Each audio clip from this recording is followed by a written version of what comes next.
12ஆம் வகுப்பு மாணவ மாணவிகளுக்கு வணக்கம். இந்த பாட்டி கிளாஸ் என்ற இந்த தொகுப்பு வாரந்தோறும் புதன்கிழமை காலை 7 மணிக்கு வினாவும் விடையும் என்ற தலைப்பில் கொடுக்கிறேன். இதனை படித்து பயன்பெற வேண்டும், வெற்றி பெற வாழ்த்துக்கள். இப்பொழுது 10 வினாக்களையும் 10 வினாக்களுக்கு ஏற்ற விடையும் இங்கே தருகிறேன். நன்றாக கவனித்து படித்து வெற்றி பெறுங்கள்.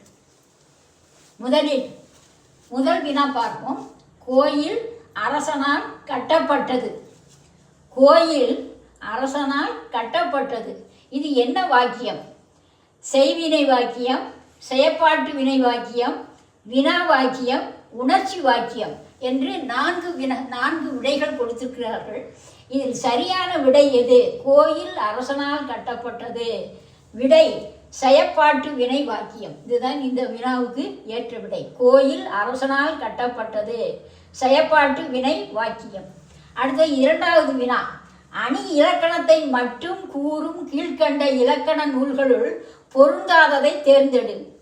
தண்டி அலங்காரம், மாறன் அலங்காரம், நன்னூல், குவலயானந்தம் என்று 4 விடைகள் கொடுக்கப்பட்டுள்ளன. இந்த வினாக்கு ஏற்ற விடைகளாக 4 விடைகள் கொடுக்கப்பட்டுள்ளன. அணி இலக்கணத்தை மட்டும் கூறும் நூல் தண்டி அலங்காரம், மாறன் அலங்காரம், நன்னூல், குவலயானந்தம். இது 3ம் அணி இலக்கணத்தை மட்டும் கூறுகிறது. ஆனால் இது பொருந்தாத நூல் எது என்றால் நன்னூல். இந்த வினாவுக்கு ஏற்ற விடை நன்னூல். அடுத்தது 3வது வினா. மலையில் தோன்றுதல், உயர்ந்தோர் தொழுதல், உலக இருளை போக்குதல் ஆகிய ஒத்த தன்மைகளை உடைய இணையை தேர்ந்தெடு. இங்கே 4 விடைகள் கொடுக்கப்பட்டுள்ளன. குழந்தை நிலவு, பள்ளி கடை, சூரியன் தமிழ், விண்மீன் குளத்து மீன். இந்த 4 விடைகளுள் சூரியன் தமிழ் என்பதை இந்த வினாவுக்கு ஏற்ற சரியான விடை. மலையில் தோன்றுதல், உயர்ந்தோர் தொழுதல், உலக இருளை போக்குதல் ஆகிய 3 தன்மைகளை உடைய இணை சூரியன் தமிழ் என்பதே சரியான விடை. அடுத்தது 4வது வினா. கீழ்கண்டவற்றுள் ஒத்த தன்மை அல்லாத நூல் எது? தொல்காப்பியம், வீர சோழியம், சிலப்பதிகாரம், யாப்பருங்கலக்காரிகை. இதில் தொல்காப்பியம், வீர சோழியம், யாப்பருங்கலக்காரிகை ஆகிய 3 நூல்களும் இலக்கண நூல்கள். சிலப்பதிகாரம் ஐம்பெரும் காப்பியங்களுள் ஒன்று. எனவே கீழ்கண்டவற்றில் ஒத்த தன்மை அல்லாத நூல் எது என்ற இந்த வினாவுக்கு ஏற்ற விடை சிலப்பதிகாரம். அடுத்தது 5வது வினா. இந்த வினா ஓங்கலிடை என்று தொடங்கும் பாடல் எப்பா வகையை சார்ந்தது? ஓங்கலிடை என்று தொடங்கும் பாடல் அகவற்பா, கலிப்பா, நேரிசை வெண்பா, வஞ்சிப்பா என்று இதற்கு ஏற்ற விடைகளாக 4 கொடுக்கப்பட்டுள்ளது. இதில் சரியான விடை நேரிசை வெண்பா. எனவே ஓங்கலிடை என்று தொடங்கும் பாடலுக்கு சரியான விடை நேரிசை வெண்பா. அடுத்த வினா. செய்யுளில் இரு பொருள்களுக்கு முதலில் ஒற்றுமையை கூறி பின் வேற்றுமையை கூறுவது என்ன அணி? உருவக அணி, உவமை அணி, வேற்றுமை அணி, எடுத்துக்காட்டு உவமை அணி என்று 4 விடைகள் கொடுக்கப்பட்டுள்ளன. செய்யுளில் முதலில் இரு பொருள்களுக்கும் இடையே ஒற்றுமையை கூறி பின் வேற்றுமையை கூறுவது அது என்ன அணி என்றால் அது வேற்றுமை அணி என்பதே இந்த வினாவுக்கு ஏற்ற விடையாகும். அடுத்த வினா. தன்னேர் இல்லாத தமிழ் என்ற தலைப்புடைய பாடல் அடங்கிய நூல் எது?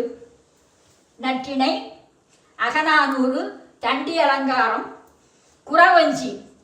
இங்கே தன்னேர் இல்லாத தமிழ் என்ற தலைப்புடைய பாடல் அடங்கிய நூல் எது என்றால் இந்த வினாவுக்கு ஏற்ற விடை தண்டி அலங்காரம் என்பதே சரியான விடை.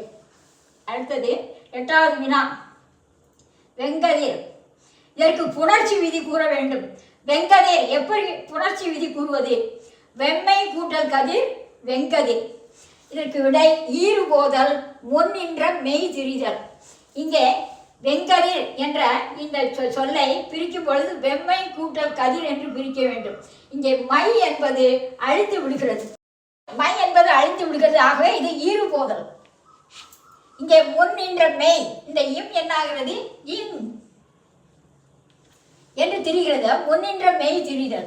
இங்கே வெம்மை கூட்டல் கதிர் என்று பிரிக்கும் பொழுது ஈறுபோதல், மை விகுதி கெட்டு விடுகிறது. ஈற்றுக்கு அடுத்த எழுத்து இம் என்ற எழுத்து இங் என்று முன் என்ற மெய் திரிந்து விடுகிறது, மாறி விடுகிறது. மாறி வெங்கதிர் என புணர்ந்தது. இதுவே சரியான விடை. ஆகவே இந்த வெங்கதிர் என்பதற்கு புணர்ச்சி விதி குரு என்றால் விடை ஈறுபோதல் முன் என்ற மெய் திரிதல் என்பதே சரியான விடையாகும். அடுத்தது, மனிதர்கள் உள்ளது போதும் என்று ஓய்ந்திடாது அறிவை விரிவு செய்து ஞானம் பெற்று சிறந்திட வேண்டும் என்று கூறியவர் யார் என்றால் இங்கு 4 விடைகள் கொடுக்கப்பட்டுள்ளன. அவற்றுள் சரியான விடை பாரதியார். பாரதியாரே இவ்வாறு கூறினார். போதும் என்ற மனமே பொன் செய்யும் என்று மருந்து என்று சொல்வார்கள். ஆனால் நாம் அறிவை விருத்தி செய்யும் பொழுது போதும் என்ற கொள்கையை கொள்ளாது மேலும் மேலும் நம்முடைய அறிவை விருத்தி செய்து கொள்ள வேண்டும் என்று கூறியவர் யார் என்றால் பாரதியார் தான் கூறினார். இதுவே இதற்கு சரியான விடை. அடுத்தது, உயர்ந்தோர் உறுப்பிலக்கணம் தருக. உயர் உயர் பகுதி இச்சந்தி இந்தானது விகாரம் இத்து இறந்த கால இடைநிலை ஓர் பலர்பால் வினை முற்று விகுதி. உயர்ந்தோர் இதற்கு உறுப்பிலக்கணம் தருக. உயர் பகுதி இச்சந்தி இந்தானது விகாரம் இத்து இறந்த கால இடைநிலை ஓர் பலர்பால் வினை முற்று விகுதி. மாணவ மாணவிகளே, இந்த 12ஆம் வகுப்பு மாணவ மாணவிகள் இங்கே கொடுக்கப்பட்டுள்ள 10 வினாக்களும் அதற்கேற்ற விடைகளை நன்றாக படித்து தேர்வில் வெற்றி பெறும்படி வாழ்த்துகிறேன். நன்றி, வணக்கம்.